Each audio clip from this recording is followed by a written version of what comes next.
Hello और नमस्ते दोस्तों, स्वागत है आपका द सिनेमा कल्ट में। आज मैं आपके लिए एक बढ़िया सी मिस्ट्री स्लैशर हॉरर जॉनरे की फिल्म किलर मूवी लेकर आया हूं, जो कि 2008 में रिलीज हुई थी।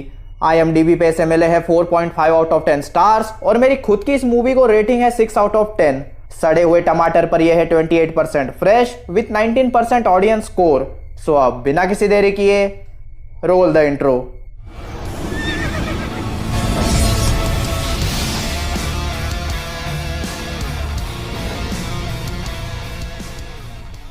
मूवी शुरू होती है जेक नाम के एक बंदे को दिखाते हुए, जो कि बहुत पहले वेब सीरीज और कुछ शोज में काम कर चुका है, पर अब वो पूरी तरह बेरोजगार है।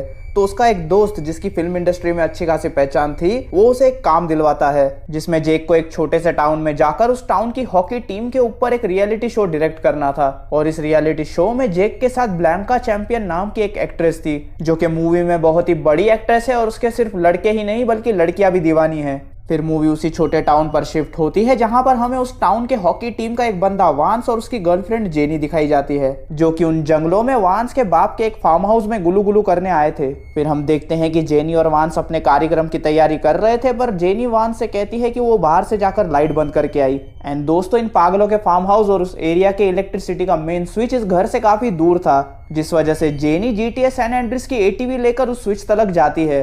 वो स्विच ऑफ करती है और वो अपने ATV की तरफ जा ही रही होती है, तो स्विच अपने आप ऑन हो जाता है। तो जेनी को लगता है कि वांस उसके साथ कोई मजाक कर रहा है, पर वो जैसे ही पीछे मुड़कर देखती है तो पीछे एक आदमी खड़ा था, जिसने अजीब सा मास्क पहन रखा था। वो जेनी को मारने के लिए उसकी तरफ बढ़ता है और उसे जान से मारने की कोशिश करता है, पर जेनी कैसे तो उस मास्क मैन को लाते बाते मारकर अपनी ATV पर बैठकर वहां से भाग जाती है। एंड तभी हम उस किलर को हमारे प्यारे थ्री फिंगर की तरह एक जगह पर बार्ब वायर बांधता हुआ देखते हैं। फिर जेनी जैसे ही अपनी ATV लेकर वहां पर पहुंचती है, तो किलर जानबूझ करके उसके सामने आ जाता है, जिससे जेनी अपनी ATV को घुमाकर उसी जगह पर ले जाती है जहां पर बार्ब वायर बांधी हुई थी। एंड उस मास्क मैन के अचानक से सामने आ जाने के कारण जेनी का ध्यान भटक जाता है, जिस वजह से वो सामने लगी बार्ब वायर को नहीं देख पाती। एंड उस बार्ब वायर से जेनी की गर्दन ही कट जाती है। एंड वो किलर बहुत ही डेढ़ शाना था, उसने जानबूझ करके जेनी को इस तरीके से मारा ताकि उसका मर्डर नहीं बल्कि एक एक्सीडेंट लगे। एंड होता भी वही है। टाउन के लोग जेनी के मर्डर को एज ए एक्सीडेंट समझकर इतना सीरियसली नहीं लेते। फिर सीन हमारे मूवी के मेन कैरेक्टर जेक पर शिफ्ट होती है, जो इस टाउन में आकर शो के प्रोड्यूसर ली और फीबी से मिलता है,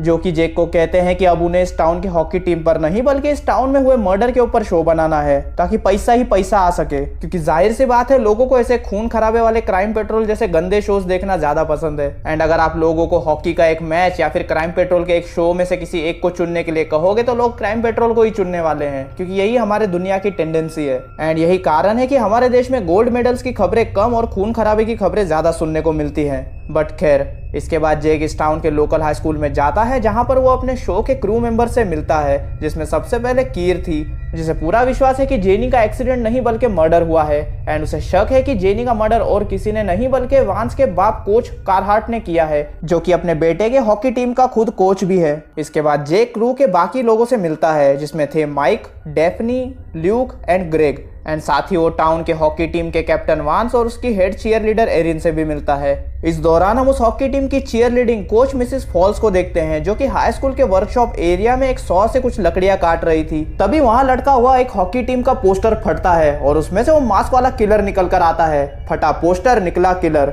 एंड यहाँ पर उस किलर को मिसेस फॉल्स को मारने के लिए कुछ ज्यादा मेहनत नहीं करनी पड़ती। वो मिसेस फॉल्स को पकड़ता है और पास लगे सर्कुलर सॉ को चालू करके उनका सर उसके अंदर डाल देता है, जिससे मिसेस फॉल्स के सर के बीच में से दो हिस्से हो जाते हैं। दूसरी तरफ क्रू मेंबर्स वांस का इंटरव्यू लेते हैं, जिसमें वांस कहता है कि वो जानता है कि जेनी का मर्डर हुआ है, और वहां इंटरव्यू में वांस शपथ लेता है कि वो उस किलर से जेनी की मौत का बदला जरूर लेगा। फिर कुछ देर बाद हमारी कंट्रोवर्शियल सेलिब्रिटी ब्लैंका चैंपियन अपने असिस्टेंट निक के साथ शो पर पहुंचती है, वहां पर काम करने के लिए। फिर ये पूरा क्रू जेनी के पिता कोच हैंसन से उनका इंटरव्यू करने उनके घर जाता है, जो कि अभी अभी जेल से छूटे थे, जिन पर अपनी बीवी की ही मौत का इल्जाम था। पर जब ये पूरा क्रू हैंसन के घर पर पहुंचता है, तो उन्हें देखकर हैंसन का दिमाग खराब हो जाता है और वो उन्हें एक चॉपर नाइफ दिखाकर पहली फुर्सत में उसके घर से निकल जाने के लिए कहता है। चॉपर नाइफ देखकर पूरे क्रू की पैंट गीली हो जाती है और वो लोग सच में पहली फुर्सत में वहां से भाग जाते हैं। पर जाते वक्त ब्लैंका चैंपियन के असिस्टेंट निक का एक साउंड इक्विपमेंट वहीं पर छूट जाता है। फिर यहाँ हाई स्कूल में एक कॉर्नर नाम का छोटा सा लड़का, जिसको पता नहीं डायरेक्टर ने कहां से उठा के फिल्म में बिना किसी इंट्रोडक्शन के घुसेड़ दिया है, जेक को बताता है कि जेनी की मौत कोई एक्सीडेंट नहीं थी। जिस रात उसका मर्डर हुआ उस रात वो जंगल में था और उसने उस किलर को देखा था। फिर उसी रात ये पूरा क्रू पास के बार में जाता है जहां पर उन्हें मिसेस फॉल्स की मौत के बारे में पता चलता है, पर टाउन के लोग मिसेस फॉल्स के मौत को भी एक एक्सीडेंट समझकर हल्के में ले लेते हैं। तभी उस बार में जेनी के पिता कोच हैंसन आते हैं, जो कि फुल टल्ली थे, और वो उस पूरे क्रू को ये शहर छोड़कर चले जाने की धमकी देते हैं। अगले दिन जब पूरे क्रू को शूटिंग करनी होती है तो तभी उन्हें याद आता है कि उनका एक इक्विपमेंट कोच हैंसन के घर पर छूट गया है, जो कि निक की गलती थी। तो जेक निक को कोच हैंसन के घर पर जाकर वो इक्विपमेंट लाने के लिए बोलता है। यहाँ पर कोच हैंसन का नाम सुनकर ही निक की पहले ही चड्डी गीली हो चुकी थी, पर वो फिर भी मजबूरी में जाता है और वहां पर पहुंचकर जो वो देखता है उससे उसके होश उड़ जाते हैं। वहां पर उसे कोच हैंसन की लाश मिलती है, जिसका गला किसी ने बुरी तरह काट दिया था। पर इससे पहले निक ये सब प्रोसेस कर पाता, वो मास्क वाला किलर निक के पीछे आ जाता है और निक जैसा ही पीछे घूमता है वो किलर उसके सीने में पिकेक्स घुसा देता है और निक छाती बोलते हुए परलोक सिधार जाता है। यहाँ हाई स्कूल में ब्लांका वांस की चीयर लीडर एरिन को भैंस बोलती है, जिस पर एरिन को बहुत गुस्सा आता है एंड उसमें और ब्लांका में बहस हो जाती है, जिस पर ब्लांका को मिर्ची लगती है क्योंकि वो एक सेलिब्रिटी है भाई, उससे कोई नॉर्मल लड़की बदतमीजी कैसे कर सकती है भला। तो वो इस शो को आधे में छोड़कर जाने की कोशिश करती है एंड अपने मैनेजर को कॉल करने की कोशिश करती है, पर वो देखती है कि उस शहर में तो नेटवर्क ही नहीं था। अरे यार, एक तो ये हर हॉरर मूवी में ऐसा एक सीन जरूर होता है जब मूवी का कोई कैरेक्टर या तो बाहर या तो पुलिस को कॉल करने की कोशिश करता है, पर तभी वहाँ नेटवर्क नहीं होता। कम ऑन मूवी मेकर्स, कुछ अलग सोचो। बट एनीवेज, फिर ये क्रू हाई स्कूल के हॉकी मैच शूट करने के बाद बाहर चला जाता है, बट उनका एक crew member Luke high school में ही वर्कआउट करने के लिए रुक जाता है। वो वर्कआउट ही कर रहा होता है तभी जिम की लाइट्स ऑफ हो जाती है। ल्यूक को शक होता है पर वो बेवकूफ़ लाइट चालू करके नहाने चला जाता है। फिर जब वो कपड़े ही पहन रहा होता है तभी पीछे से वो किलर उस पर हमला करता है। पहले तो ल्यूक उस किलर को एक दो फटके मारता है, पर वो किलर उस पर भारी पड़ने लगता है, जिसके बाद वो किलर एक मटन काटने वाले चाकू से ल्यूक का हाथ ही काट के अलग कर देता है और फिर वो उसी चाकू से उसे जान से मार देता है। यहाँ बार में डेफनी बोलती है कि बहुत रात हो चुकी है और उसे अब चलना चाहिए। फिर जब वो अपने कार में घर जा रही होती है तभी उसे रास्ते में उनके क्रू मेंबर ग्रेग की कार दिखती है। डेफनी बाहर निकलकर ग्रेग की कार को इन्वेस्टिगेट करती है और देखती है कि ग्रेग अपनी कार में सोया हुआ था। वो ग्रेग को उठाने के लिए जैसे ही उसे छूती है उसकी मुंडी डायरेक्ट निकलकर पीछे गिर जाती है एंड ये देखकर डेफनी के होश उड़ जाते हैं। तभी वो किलर डेफनी को पीछे से पकड़ लेता है और उसे किडनैप करके अपने साथ ले जाता है। एक तो ये किलर लोगों को मारता है और जब कोई उस मरे हुए को चेक करने आता है ये उसके पीछे आ धमकता है। अबे साला, आखिर कौन है ये किलर एंड क्यों इन क्रू मेंबर्स को मार रहा है? जानने के लिए इस वीडियो से चिपके रहिए। अगले दिन बचा हुआ क्रू रियलाइज करता है कि उनके बहुत से क्रू मेंबर्स गायब हो चुके हैं, जिस वजह से उनके बीच में थोड़ा आर्ग्यूमेंट हो जाता है। जिसके बाद शो की प्रोड्यूसर ली किसी काम से हाई स्कूल के बॉयलर रूम में जाती है और जो चीज़ वो वहाँ देखती है उससे उसका दिमाग हिल जाता है। बॉयलर रूम में एक कंप्यूटर पड़ा था और उस कंप्यूटर में उस किलर ने जितने लोगों को मारा है उसकी फुटेज चल रही थी, जिसका मतलब ये किलर लोगों को मारते वक्त उन्हें रिकॉर्ड कर रहा था। ली ये बात बाकियों को बताने वहां से जा ही रही होती है तभी वहां वो किलर टपक पड़ता है और ली के गले में पास लटक रही चेन डालकर उसे फांसी पे लटका के मार देता है। यहाँ थोड़ी और फिल्मिंग करने के बाद जेक, ब्लांका और कीर अपने कैबिन में जाते हैं, पर वहाँ उन्हें फ्रिज में ल्यूक का कटा हुआ हाथ मिलता है, जिसके बाद उन्हें डेफनी के किडनैपिंग की फुटेज भी मिलती है। तो वो लोग तुरंत वहाँ से निकलकर ब्लांका को हाई स्कूल पे छोड़ते हैं ताकि वो वहाँ लगे सीबी रेडियो से मदद बुलवा सके एंड जेक और कीर उस जगह जाते हैं जहाँ डेफनी को किडनैप किया गया था। इस दौरान फीबी, जो कि ली की पार्टनर थी, एक लोकल शॉप में बालाजी वेफर्स खरीदने जाती है, पर वहाँ किलर उस पर अटैक कर देता है और उसे मारने की कोशिश करता है। तो फीबी एक टेबल के नीचे जाकर छुप जाती है।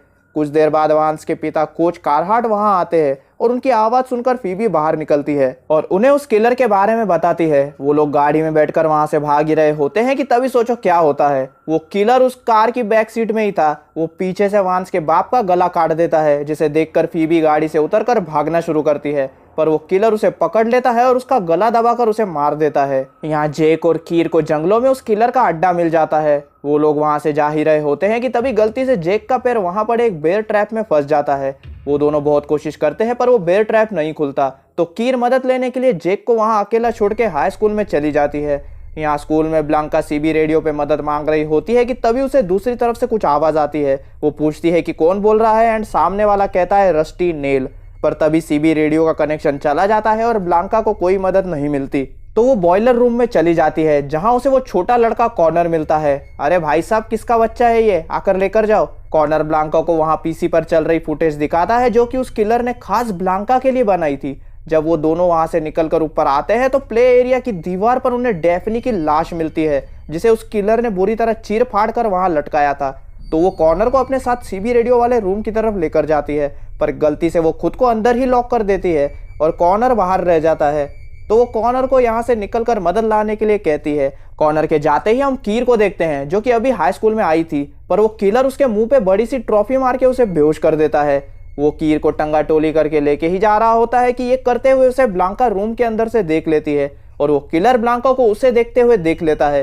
वो ब्लांका को मारने आता है पर दरवाजा पूरी तरह लॉक था जो कि ना ही अंदर से खुलेगा ना ही बाहर से। तो ब्लांका उस रूम के वेंट्स के थ्रू फिर से बॉयलर रूम में निकलती है। वो वहां से जा ही रही होती है तभी किलर उसे पकड़ लेता है, पर वो ब्लांका को मारता नहीं है बल्कि उसके सामने अपना मास्क उतारता है। और सोचो वो किलर कौन था, उनके ही क्रू का मेंबर माइक।